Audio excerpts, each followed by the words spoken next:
Hey, what's going on, everybody? This is Derry Titan, and this is the Film Mechanics Screenwriting Podcast. And today I have none other than the great Mark Sanderson.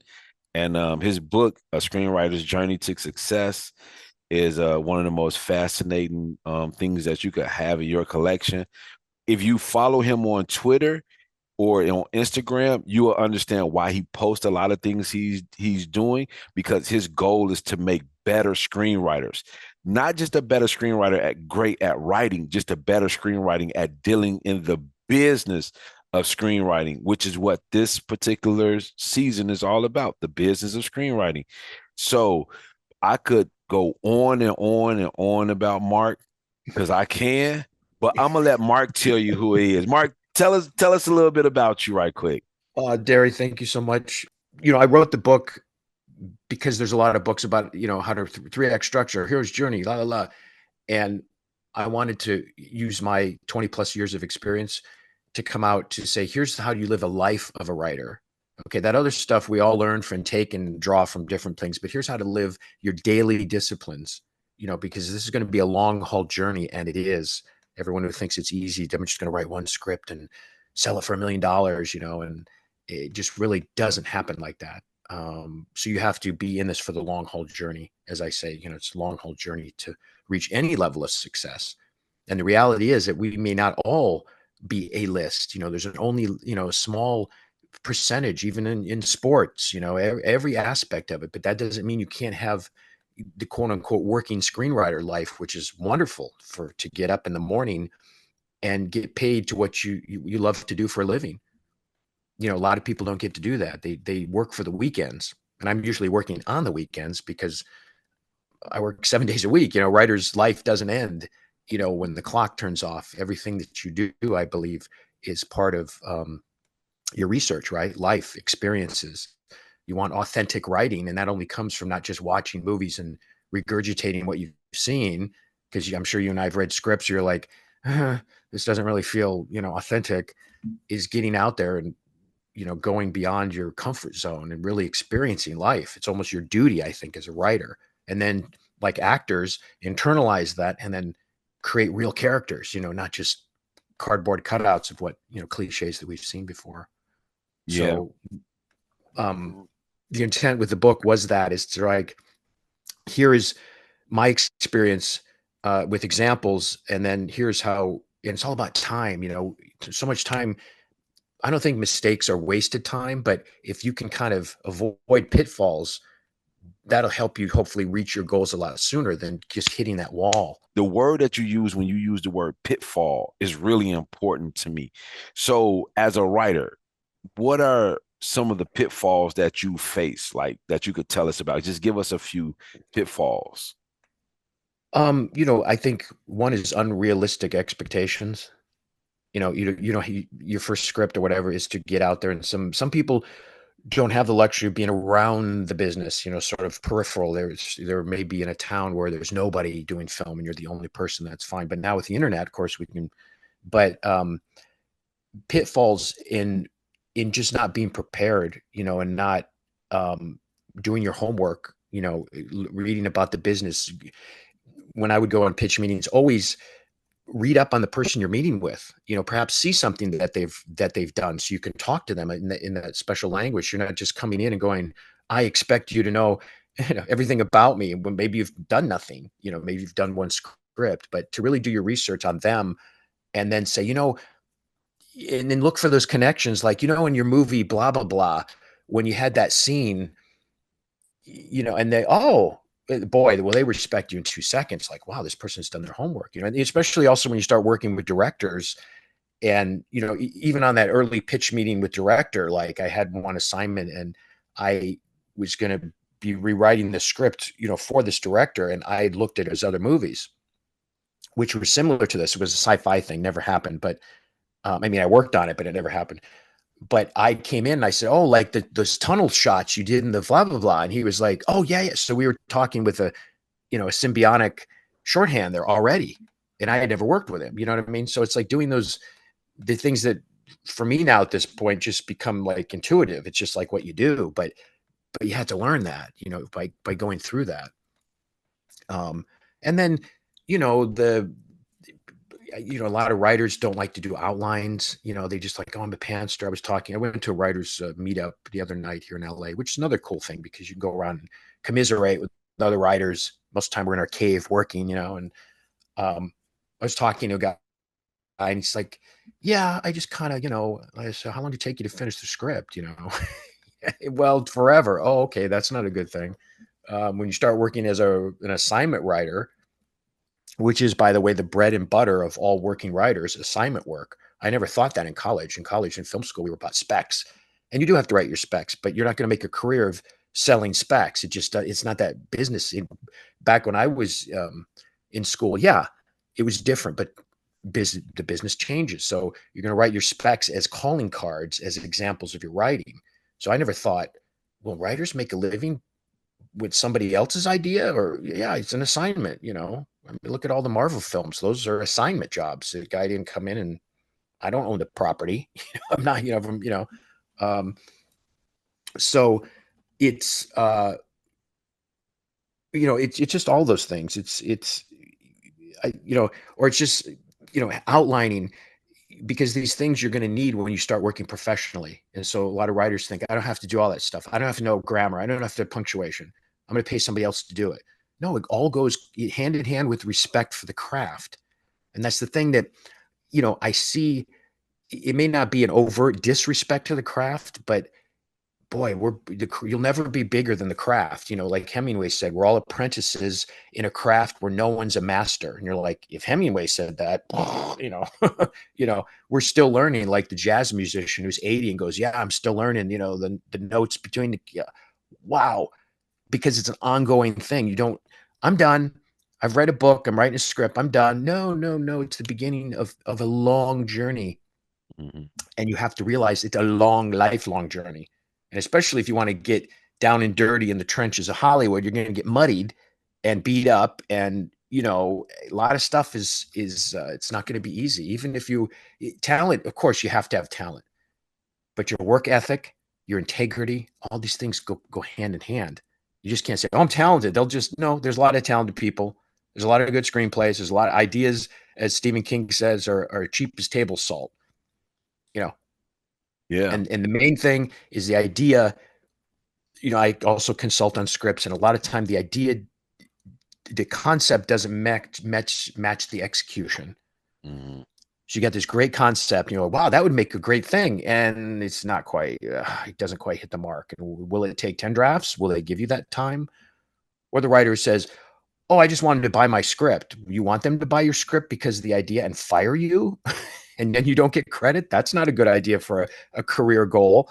You want to be the person who stays on through the end, into production, gets to the screening, gets to the meetings, which is a blessing. So, And that's the one thing you said something about, and you said something about assignment writing, and how that's a pitfall within itself. In assignment writing, they could actually hire you to do something, get rid of you, and then bring in everyone else. Let's start that's always been a part of the process in quote unquote the Hollywood screenwriting way, because they always and you don't even get credit. They'll give a person put a period at the end of your title. Yeah. I mean, then you have to fight like arbitration, and you don't want to go there. I mean, you want to be, I've met some writers go, there's a lot of rewrite work around to be done, meaning the script is not in a shape. Someone wrote it and the person couldn't continue to go on because they couldn't execute the notes, right? They didn't have the ability to oomph it up. And I've seen, like, I consult on scripts and the person sends it back for a reread. And I'm like, did you really change anything? Because I'm starting to have a feel like the same feel I had about the first draft. And I look back in my notes of the first, and I go, you didn't change anything. Now you can not agree with what I suggest, but I still have the same problems with your script, and if the producer has that, you're gone. There's, so I've done rewrites on producer comes, says, read the script. How would you change it and fix it? Which is almost like an audition, right? So it's your chance to, the actor has to do an audition on tape, whatever. So I read it, give them some, okay, we really like that. There's this much money left in the deal. Would you take it over and fix it, be the savior. And you go, sometime, you go, okay, that's worth, sure. Boom. 1 or 2 drafts, whatever. Now you've saved something that had 5 drafts that was just stuck. And they're not, God, we have fine. So then everybody's got to start somewhere. Everybody's got to start with a foothold, with a credit, or being paid professionally. And then, wow, you actually wrote something that someone paid you for and was on TV and made money for those people and was distributed globally. And it's a different mindset, because I always wanted to work. Of course, we all wanted to come out of film school with a 3-picture deal. Here's your diploma and here's your 3-picture deal. That was like the joke. I got the diploma, but not the 3-picture deal. So it took 6 years after film school. I went to UCLA film school, 6 years before I landed my first professional, I was paid job. So that wasn't for lack of trying, but that's an example of it takes time. You don't know. And my first spec that I sold, my only spec that I sold, it was 7 years, the journey from the time I typed fade out to the first day on the set was 7 years. Let's just go over a couple different things that you talked about real quick, Sure. right? For somebody, because my podcast really is for a lot of individuals who may not know some of the words that you're using, like assignment writing, right? Specs, selling your spec. Right. Another thing is option, right. And then that can lead to a purchase. Sure. So just go over a couple of things like what those an are assignment about. Is when you assignment is anything that someone pays you to write. It's not a spec. A spec is a speculation screenplay, which means you write it on your own. No one's waiting for it. You own it, and then you go out there. You build the house and then bring potential buyers by, and they go, I don't like the pool. And you're like, well, I can take the pool out, so it's like, but I love assignment work because it's already all set up. And a lot of times the idea has already been sold, and they say, we have the buyers in Europe like it, and the blah, blah, blah. And you go, we just need someone to write it. Oh, darn that. Yeah. Wow. You need, me. Yeah. So you want to be that architect. Sometimes you're the architect that creates the whole blueprint, and then other times they come to you with the blueprint. And then what was the other one you said? Oh, option. Option is when a producer or company pays you to take your property off the market place for a certain amount of time, 6 months usually, and then while they try to develop it. And so my movie, I'll Remember April, was optioned for 18 months, each time 6 months. And during that time, I could not go anywhere else with it because they had exclusive. They didn't own it, but they owned it for 6 months. They don't want you going off and, if they're trying to set up money, they don't want somebody else trying to vie for that too. It just doesn't work. So they buy the time, and that has to be worth it. So you have to figure, like, sometimes, it's for $1. No, it's free. No, because you're taking it off the market. You cannot then go elsewhere and try to peddle your wares, and try to get a lot of people interested. So during that time, generally, hopefully it's you that does development on it, which I was, luckily. And they work with you and get it to shape, and they try to find financing, and it falls through, and they're close, and they go, all right, we're going to option it for another 6 months. You go, okay. And then you go through again and do the work. And they say, we have this actor. Oh, that actor fell out, and then finally we're going to shoot in Canada, but now it's snowing, some million things that go wrong, and then finally they go, we're going to execute the option, which means the purchase. I do have a question real quick for you, Mark. So when you sold I'll Remember April, when you sold that, right? And what was your thought process going into trying to sell your next film? Here's the thing. I'm glad you asked me that. I didn't have my next thing. The follow-up is extremely important, because you can't just have one script. Oh, I had this, because I think writers have a random idea. I get this idea for a script.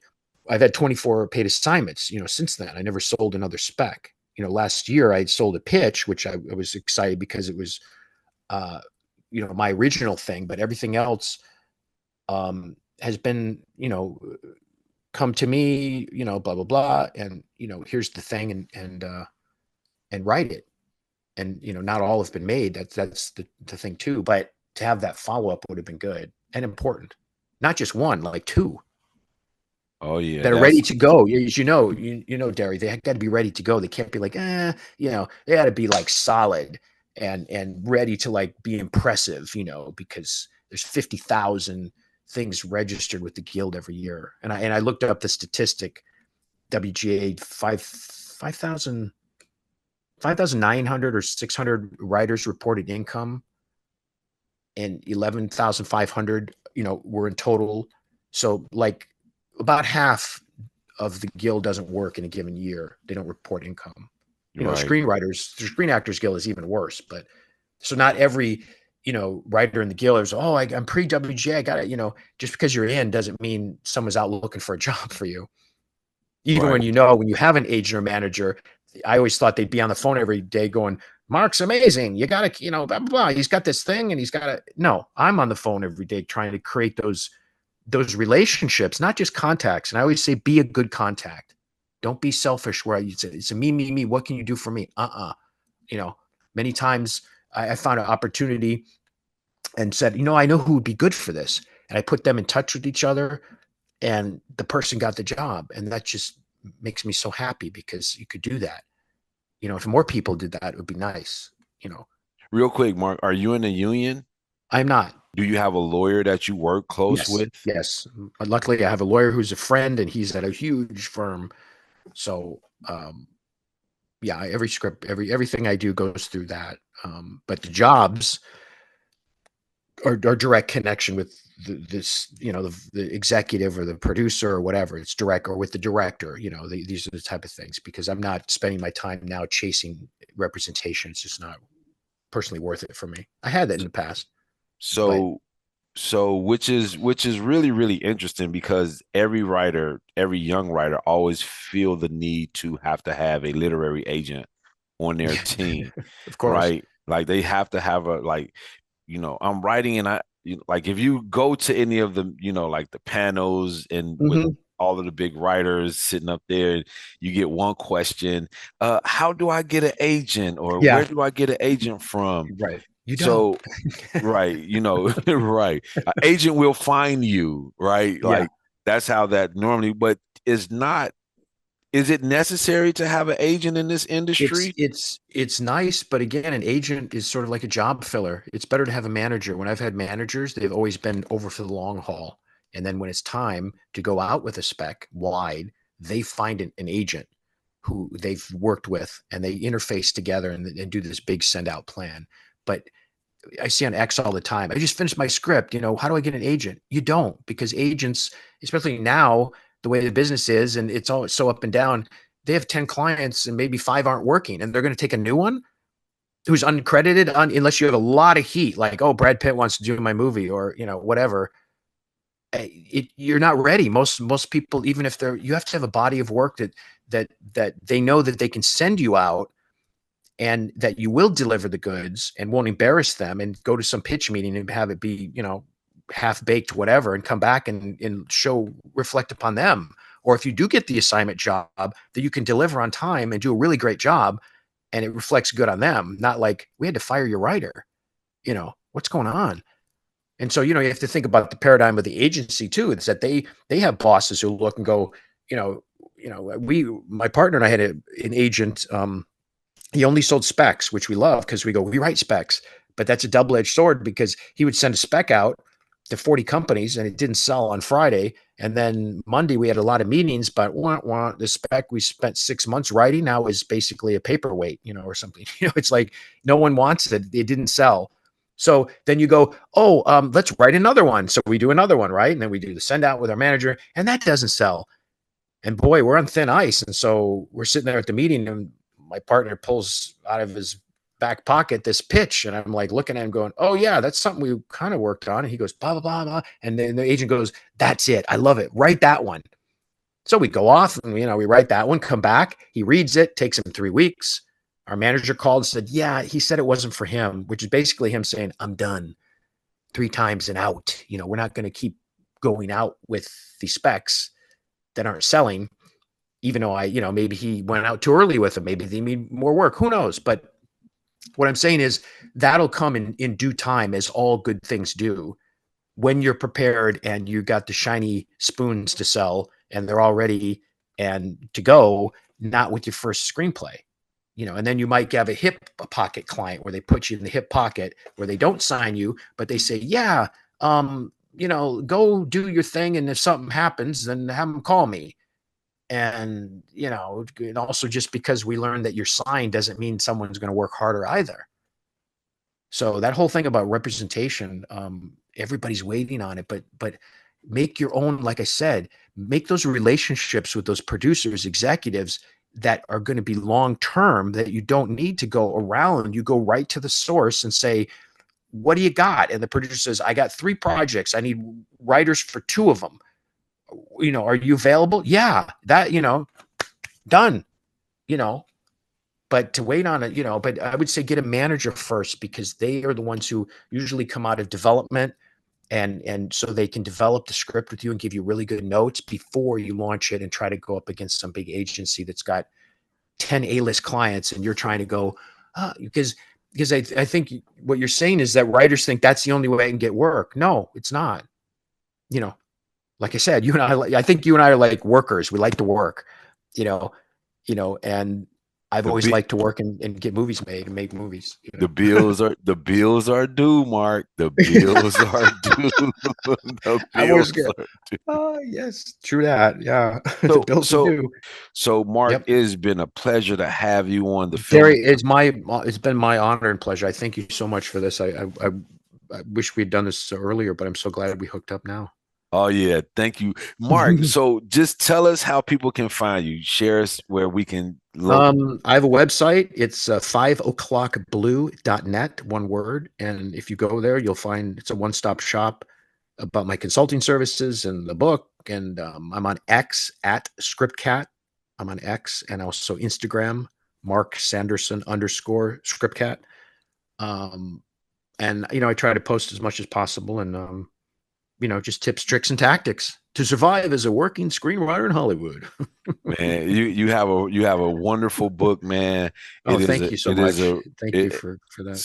Seriously, it's a really, really great book for any person that's getting in this industry, any person who's been in this industry and is thinking about getting out of it. I guarantee you can answer why they want to leave.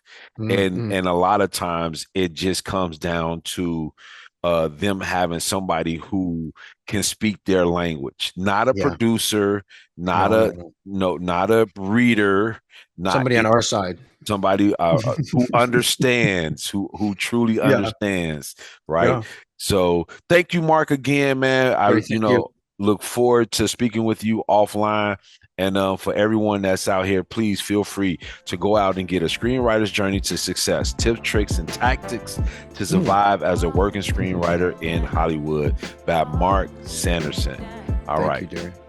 Peace and love. Okay, thanks.